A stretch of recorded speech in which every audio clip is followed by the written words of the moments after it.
El Belén napolitano fue adquirido por la Fundación Católica San Antonio en octubre de 2014 para su exposición habitual en el Museo Salzillo. El mundo popular de la Nápoles del siglo XVIII puede admirarse en la escena de mercado, lugar en el que quedan recogidos los oficios y actividades propias de la época.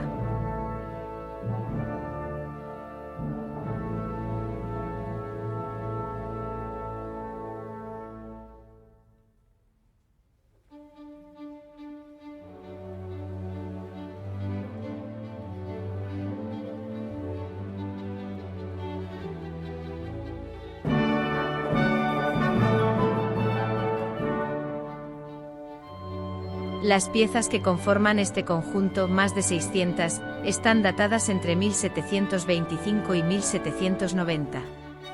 Algunas proceden de la Casa de Borbón y de la colección personal de Carlos III.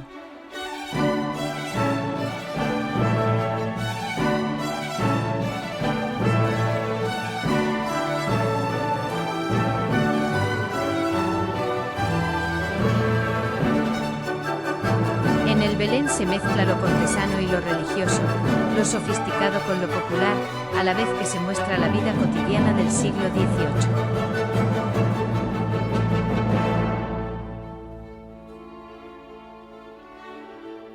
La calidad de las figuras junto con los ricos complementos que lo nutren hacen de este panel un conjunto único en su género.